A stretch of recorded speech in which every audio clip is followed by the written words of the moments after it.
नमस्कार, द गहनी में आपका बहुत बहुत स्वागत है। आज हमारे साथ नई मेहमान, महिला सशक्तिकरण की एक मिसाल, वंदना रघुवंशी जी, पूर्वांचल राज्य जन आंदोलन पार्टी से मुख्य महासचिव हैं। नमस्कार मैम। नमस्कार। आपको पूर्वांचल राज्य की जरूरत क्यों पड़ी? देखिए, ये ज़रूरत मेरी नहीं है, ये ज़रूरत बहुत पुरानी है। सन 1962 में गाजीपुर के सांसद गहमरी जी ने लोकसभा में इस बात को रखा था कि पूर्वांचल इतना पिछड़ा है कि वहाँ के लोग गोबर में से अनाज बीन के धो करके खाते हैं।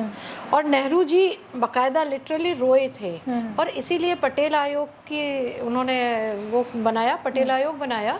और उस आयोग में ये कहा गया, जो उसकी रिपोर्ट आई आयोग की, कि जनसंख्या के आधार पर अगर यहाँ पर इसको अलग राज्य नहीं बनाया गया पूर्वांचल को, तो इसका विकास संभव नहीं है। लेकिन वो ठंडे बस्ते में डाल दिया गया राजनीतिक कारणों से और पूर्वांचल पिछड़ा रहा और तभी से लगातार पूर्वांचल की मांग बनी हुई है। और अगर हम अभी वर्तमान परिप्रेक्ष्य में देखें तो यहाँ रोजगार के अवसर बहुत कम हैं और प्रत्यक्षम किम प्रमाणम। अभी हमने कोरोना काल में देखा कि पूरी दुनिया में कोरोना हुआ था, लेकिन मजदूर केवल भारत में भागे और पैदल भागे, सबसे शर्मनाक, बच्चों को लेके भागे और पूर्वांचल के भागे। वो चाहे दिल्ली से भागे, चाहे मुंबई से भागे, चाहे गुजरात से भागे, लेकिन वो सब थे पूर्वांचल के। तो ये जरूरत हमारी नहीं, सबकी है और सबकी नहीं, देश की है। क्योंकि जब तक अगर आपका कोई क्षेत्र पिछड़ा हुआ है तो आप अपने देश को एक विकसित देश की श्रेणी में नहीं खड़ा कर सकते। जैसे अगर आपको कोई बीमारी है तो आप अपने आप को स्वस्थ नहीं कह सकते हैं, वो भले जुकाम ही क्यों ना हो। तो आपका पूरा स्वस्थ होना जरूरी है। इसीलिए देश को विकसित देशों की श्रेणी में खड़ा करने के लिए हर क्षेत्र का विकसित होना जरूरी है। तो सबसे पहले तो यहाँ युवा मानव शक्ति का पलायन न हो, इसके लिए रोजगार की आवश्यकता है और बड़े रोजगार औद्योगिकीकरण से ही मिलते हैं, उसकी आवश्यकता है। तो ये युवाओं की भी आवश्यकता है। रोजगार के अवसर न होने के कारण परिवार बंटते हैं। यहाँ के गांव का बच्चा आप देखिएगा, गांव में ताले बंद हैं, पूरे गांव में। तो वो कहाँ हैं? पंजाब गए हैं, गुजरात गए हैं, महाराष्ट्र गए हैं। इवन जो 2000 में नया राज्य बना है उत्तराखंड, पूर्वांचल के युवा अब वहाँ से नौकरी टटोल के जाते हैं गुजरात और महाराष्ट्र। 10-15 हजार की नौकरी। हाँ, वहाँ पर अवसर हो गए रोजगार के अलग राज्य बन जाने से। तो हमें सबसे पहले तो युवाओं की भी आवश्यकता है, युवाओं के लिए आवश्यकता है और सभी के लिए। आप देखेंगे अभी शहर में भी तो हर घर का बच्चा पुणे, मुंबई, दिल्ली, बेंगलोर में पढ़ रहा है और फिर वहीं नौकरी कर रहा है। तो ये परिवार का बंटवारा बंद हो, इसके लिए पूर्वांचल बहुत आवश्यक है। जी। पूर्वांचल ने देश को 10 प्रधानमंत्री दिए, फिर भी पूर्वांचल क्यों पिछड़ा रहा? इसका क्या कारण है? इसका कारण यही है कि पिछड़े क्षेत्र में नेताओं को मौका मिलता है अपने व्यक्तित्व के विकास का।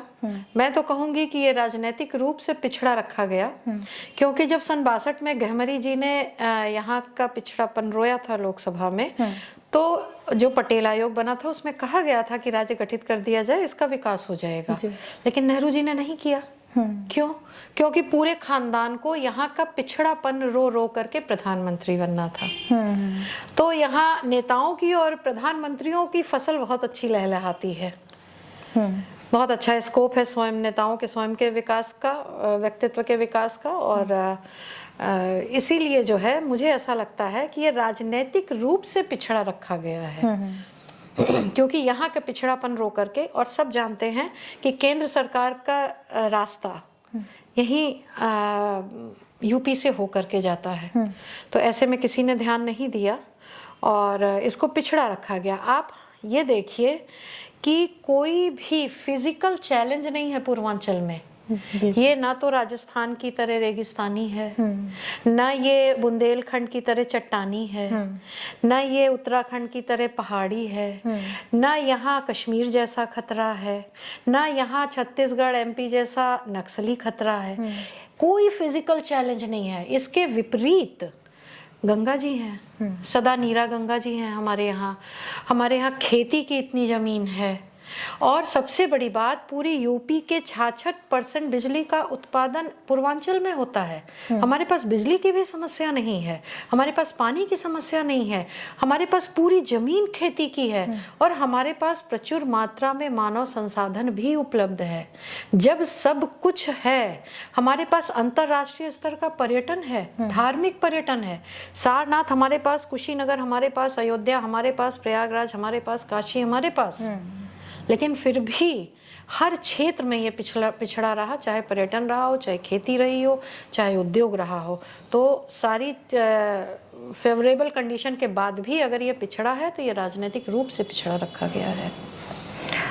1991 में पूर्वांचल विकास निधि बनाया गया, यह उद्देश्य को कितना पूरा कर पाया? ये पूरी तरह असफल रहा अपने उद्देश्य की पूर्ति में, क्योंकि विकास निधि तो आती थी लेकिन वो एक सिग्नेचर पर चली जाती थी पश्चिमी जिलों में। और मैं तो यही कहूंगी कि कितने संवेदन शून्य थे लोग यहाँ के, जो कि विकास निधि आती थी और बजाय अपने क्षेत्र में लगाने के और यहाँ की जरूरतों को पूरा करने के एक सिग्नेचर पे वो दे देते थे पश्चिमी जिलों को। पता नहीं उनका क्या लाभ था इसमें, ये तो वही जाने। लेकिन ये विकास निधि पूरी तरह से असफल रही, उसका कहीं कोई काम नहीं दिखता है पूर्वांचल के किसी भी क्षेत्र में। पूर्वांचल के पिछड़ेपन के लिए असली वजह क्या है? पिछड़ापन देखिए, सबसे पहला यही है राजनीतिक, इसको पिछड़ा रखा गया है। और जब सरकार की तरफ से बड़े बड़े उद्योग और इंफ्रास्ट्रक्चर नहीं अवेलेबल कराए गए तो ऐसे में लोगों की मजबूरी बन गई यहाँ से बाहर जाने की। और एक सबसे बड़ा जो कारण है, ठीक है वो बाहर चले गए, कमा रहे हैं, तो वो इतना नहीं कमा रहे हैं, उनके 2 चूल्हे हो गए, परिवार गांव में है, वो वहां पे हैं, तो सब लोग बाहर जाकर के करोड़पति नहीं हो जा रहे हैं। उनको 2 चूल्हा अब चलाना है, जलाना है, संभालना है। तो ऐसे में वो कोई वहां जाके समृद्ध नहीं हो गए, किसी तरह से रोजी रोटी चली। सबसे बड़ा कारण है बड़ा राज्य। एक अंतरराष्ट्रीय सूत्र है कि एक व्यक्ति अपने अंतर्गत 4 से 5 लोगों को, 3 से 5 लोगों को हैंडल कर सकता है। लेकिन आप ये देखिए, यूपी में 19 मंडल हैं, तो इतने सचिव हैं। जो सचिव हैं, ये नियम है कि आप अपने जो आपका इमीडिएट सबऑर्डिनेट है, जो आपसे ठीक जूनियर है, आप उससे प्रतिदिन लेंगे रिपोर्ट। तो कितने सचिव हैं जो प्रतिदिन 19 कमिश्नर का रिपोर्ट लेते हैं? ये संभव है? बिल्कुल। और एक एक मंत्री के पास इतने विभाग हैं, योगी जी के पास कितने विभाग हैं, उतने ही सेक्रेटरी होंगे।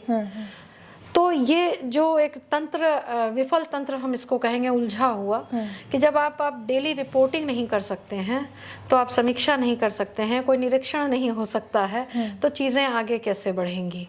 आप यही देख लीजिए, बड़ा राज्य जो मैं कह रही हूँ, इसी राज्य में एक तरफ नोएडा है और एक तरफ बलिया है। जमीन आसमान का अंतर है दोनों शहरों में। और दोनों का मुख्यमंत्री हमेशा से एक ही रहा।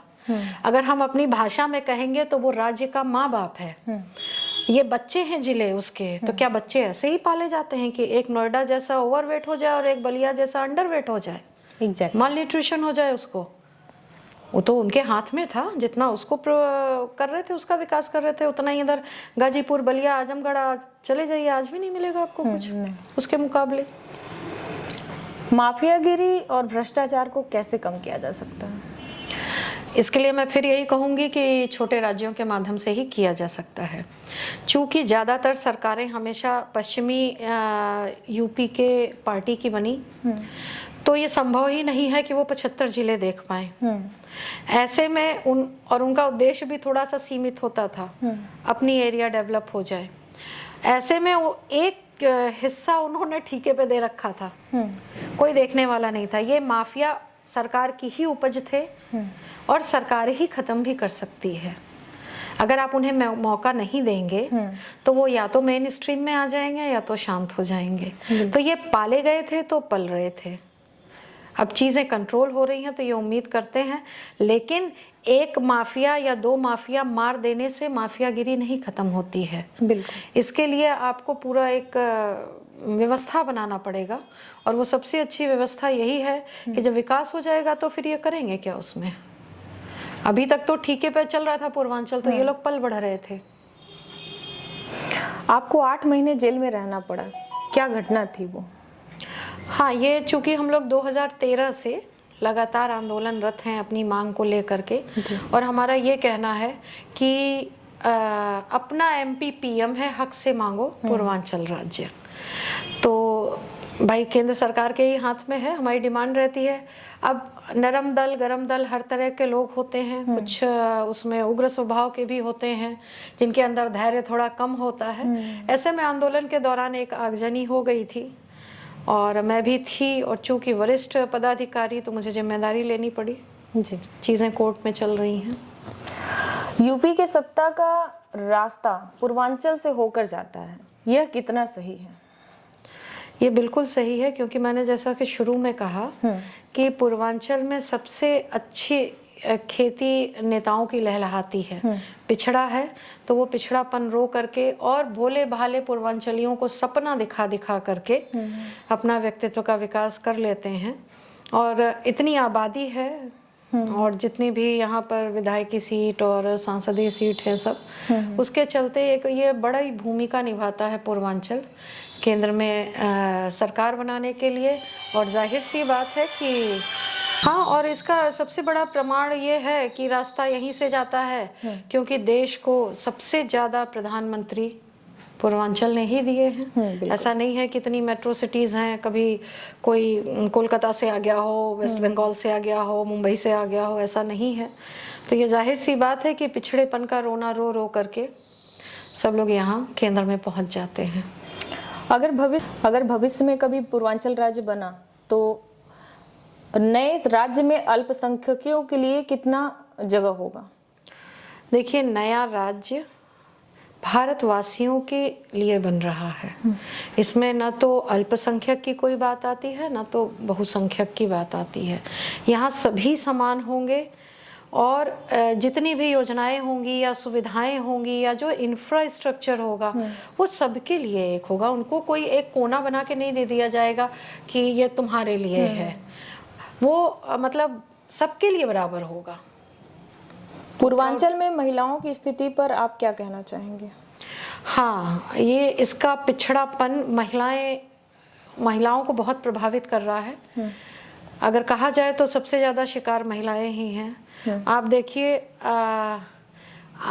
जैसे लड़कियों की पढ़ाई ही ले लीजिए, पढ़ने के लिए बाहर जाना पड़ता है। बिल्कुल ठीक है। उसके बाद जो वो पढ़ाई बाहर कर ली, उसकी जॉब करने की अपॉर्चुनिटी यहाँ पे नहीं है। तो लड़कों के लिए भी नहीं है, लेकिन चूंकि महिलाओं का प्रश्न है इसलिए मैं महिलाओं पे बोल रही हूँ कि वो फिर बाहर ही रह जाती हैं। इसका एक ज्वलंत उदाहरण है निर्भया कांड जी। अगर उसे यहाँ अवेलेबल होता सब कुछ, तो वो क्यों दिल्ली जाती और इतना बड़ा कांड क्यों होता? और दूसरी बात कि महिलाएं, शादी विवाह हुआ और 1 महीने के अंदर पति चला गया रोजगार करने, फिर वो यहाँ अकेली हैं बूढ़े माँ बाप के साथ। तो कहीं ना कहीं परिवार का विघटन और एक जो कहते हैं मनोवैज्ञानिक असर उसका परिवार पर पड़ता है, समाज की संरचना पर पड़ता है। और फिर महिलाएं कहीं ना कहीं चीटिंग की भी शिकार होती हैं। जब उन्हें पूरा पढ़ने का, शिक्षा का, संपत्ति का अधिकार और ये सब नहीं मिलता है, तो बड़ी आसानी से अपने वो स्त्रीयोचित गुण की वजह से शिकार हो जाती हैं। तो अगर राज्य बनता है, विकास होता है, महिलाओं को बराबर यहाँ पर मौका मिलता है, तो जाहिर सी बात है कि उनकी स्थिति सुधरेगी। और वो कहीं ना कहीं चूंकि परिवार की धुरी होती हैं, तो उनके बदौलत परिवार सुधरेगा और वो समाज सुधरेगा, और वो अपने आप में एक संपूर्ण इकाई है देश की। तो उनके विकास का प्रभाव देश के विकास पे भी पड़ेगा। महिलाओं की सामाजिक सुरक्षा पे आप क्या कहना चाहेंगे? सामाजिक सुरक्षा तो खैर बहुत ही आवश्यक है। अब जैसे आप निर्भया का ही ले लीजिए, वहाँ गई और इस तरह की घटनाएं हो गई। मैं थोड़ा सा संदेश देना चाहूँगी आप लोग के माध्यम से कि जब आप पढ़ने गई हैं वहाँ, तो आपको इस बात का ध्यान रखना होगा कि हमारी प्रायोरिटी क्या है। वो घटना क्यों हुई सब जानते हैं, उसमें कहीं ना कहीं लापरवाही भी थी। किस तरह की लापरवाही? आप अगर आधी रात में जा रही हैं और अकेले बस में बैठ गई हैं तो आप कितनी भी तेज हो, लेकिन पुरुष बल के आगे आप हार जाएंगे। तो सशक्तिकरण का जो सशक्तिकरण का मतलब ये नहीं सुरक्षा है, कोई हाँ मतलब नहीं। नहीं, सुरक्षा का मतलब है आप पहली बात तो चौकन्नी रहिए। मैं तो हमेशा यही कहती हूँ कि आप चौकन्ने रहिए और जो टिप्स आते हैं सेल्फ डिफेंस वाले उनसे चौकन्ने रहिए। और बराबर आप जो नई टेक्नोलॉजी है उसके चलते आप संपर्क में रहिए सबके। किसी लड़की के साथ 10 लोग अगर जबरदस्ती करें तो वो कितना सशक्तिकरण अपना दिखाए या कितना अपने आप को सुरक्षित कर ले। तो इसीलिए कह रहे हैं कि अगर 10 लोग आ जाएंगे तो कोई कुछ नहीं कर सकता, वो कितनी भी मजबूत हो। इसके लिए आपको स्वयं भी चौकन्ना भी रहना होगा कि हम किस समय कहाँ जा रहे हैं, कहाँ आ रहे हैं, और हम कितने वो हैं, हाईटेक हैं, मतलब हम लेकिन बराबर दिल्ली को टच तो में हाईटेक रहे। सिटी माना जाता है, फिर दिल्ली में ऐसी कांड घटना रात में आपने कहा पुरुष बल के आगे हार जाएंगे। हाथरस और मणिपुर पे आप क्या कहना चाहेंगे? वो भी बहुत दुखद घटना है और कहीं ना कहीं ये मणिपुर का जो है बहुत पुराना मसला है और समस्या नासूर बन चुकी थी। और फिर वही बात है कि जब आप नासूर का इलाज करते हैं तो कहीं ना कहीं वो चीज़ें तहस नहस होती ही हैं। लेकिन सरकार अपना पल्ला नहीं झाड़ सकती, केंद्र सरकार कि मतलब चीज़ें, इसके लिए हम जिम्मेदार नहीं हैं, जैसा कि अब तक वो लोग करते चले आ रहे हैं। और जितना देर हुआ, क्योंकि सरकार ही तो कहती बेटी बचाओ बेटी पढ़ाओ, हाँ। लेकिन बेटी की सुरक्षा कैसे होगी वो बिल्कुल, क्या इसके जवाब लिए देगी? मैंने एक मेमोरेंडम दिया था स्मृति ईरानी जी को जब वो आई थी कि बेटी बच जाएगी। मतलब पढ़ तो जन्म लिया, का जो भ्रूण हत्या वाली बात पे मैंने कहा था, बच जाएगी, पढ़ लेगी, उसके बाद की गारंटी कौन लेगा अगर इस तरह की घटनाएं होंगी तो इसके लिए सामाजिक सुरक्षा बहुत आवश्यक है। और मणिपुर का केस हमें ऐसा लगता है कि थोड़ा सा स्ट्रेटेजिक भी है, जैसे सरकार को बदनाम करने का या अपना उग्रता दिखाने का या विरोध का। सबसे पहली बात तो यह है, ये पितृसत्तात्मक व्यवस्था है अपने भारत में, पुरुष वर्चस्व हमेशा से रहा है। तो ऐसे में महिलाएं बहुत ही सॉफ्ट ऑब्जेक्ट हो जाती हैं इस तरह के कार्यों के लिए। महिलाओं को हमेशा से इस तरह से रखा गया है कि घर की आन बान शान इज्जत सब वही है, लड़के नहीं हैं। इज्जत तो उन्हीं को ऐसे में- संभालनी है। हाँ, तो इसीलिए लड़के कुछ भी करे तो चलेगा। लेकिन अगर महिलाओं ने लड़कियों ने कुछ भी, अगर थोड़ा देर हो गई आने में या कुछ भी हुआ या कुछ लीक से हटकर करना चाह रही हैं तो सबसे पहले इज्जत दिखा दी जाती है, ये करोगी क्या ना, हाँ घर की बदनामी होगी। तो वो एक जो इज्जत का स्वरूप उन्हें बना दिया गया है, तो बड़ा आसान होता है।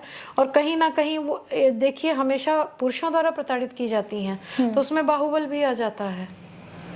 और एक दूसरे की महिलाओं को प्रताड़ित करके और उसके बाद वो अपना वर्चस्व कायम करना दिखाना चाहते हैं कि हमने तुम्हारा वो जो है इज्जत तार तार कर दी इस माध्यम से। गालियां भी हमेशा दी जाती हैं तो महिलाओं की ही दी जाती हैं, और हास्यास्पद तो तब हो जाता है जब महिलाएं भी आपस में लड़ती हैं तो महिलाओं की ही गाली देती हैं। तो हमेशा गालियां, मतलब एक गाली भी बनी तो माँ की महिलाओं और के- बहन की। हाँ, तो ऐसा तो ये जो चला आ रहा है इसको बदलने में बहुत समय लगेगा। इसके लिए संस्कार की बहुत आवश्यकता है। आप जितना अपने बेटियों को सिखाते हैं उतना ही बेटों को भी सिखाएं, सबसे पहले तो उनको सिखाएं, बिल्कुल। तो फिर बेटियां अपने आप सुरक्षित होंगी। 2021 में योगी जी ने पूर्वांचल राज्य का गठन का विरोध किए थे, ऐसी कोई खबर है क्या? हाँ, ये बातें आई थी क्योंकि जैसी विकासवादी विचारधारा के लिए जाने जाते हैं मोदी जी, तो कहीं ना कहीं, और भाजपा का जो मैनिफेस्टो था 2014 में कि भाजपा छोटे राज्यों के माध्यम से देश के विकास में वो रखती है, अपना विश्वास रखती है। रामदास अठावले जो कि केंद्र के मंत्री थे, उन्होंने काशी में आकर के कहा कि पूर्वांचल अलग राज्य बनना चाहिए और काशी इसकी राजधानी बननी चाहिए। फिर पीयूष गोयल जी ने कहा छोटे छोटे राज्यों के माध्यम से देश के विकास में ज़्यादा वो होता है, प्रभाव पड़ता है, वो प्रभावकारी होते हैं। तो कहीं ना कहीं केंद्र की तो मंशा है, लेकिन अभी जो आपने एक सवाल किया कि पूर्वांचल रास्ता है वहाँ का, तो शायद कहीं ना कहीं ये उम्मीद होगी कि सीएम के बाद हम पीएम बन जाए। बिल्कुल, तो बन जाए तो फिर जो होगा देखा जाएगा। तो ये स्वाभाविक है कि शायद इस तरह की बातों के उठने पर उन्होंने इसका विरोध किया। हालांकि वो खुद 1996 में पूर्वांचल की मांग कर रहे थे, लेकिन वो कैसे बिना बने संतुष्ट हो गए, ये बहुत ही विचारणीय है कि जब वो पिछड़ा मान करके पूर्वांचल राज्य की मांग कर रहे थे, पिछड़ा मान करके विकास बोर्ड का उन्होंने गठन किया था, 2017 के इलेक्शन में वादा किए और बनाए, लेकिन उस पूर्वांचल विकास बोर्ड में कोई काम नहीं हुआ। तो कैसे संतुष्ट हैं, ये बहुत विचारणीय है, और विरोध भी कर रहे हैं, ये दुखद भी है अगर कर रहे हैं तो। द गहनी से मैं शिल्पी आपका बहुत बहुत आभार करती हूँ। धन्यवाद।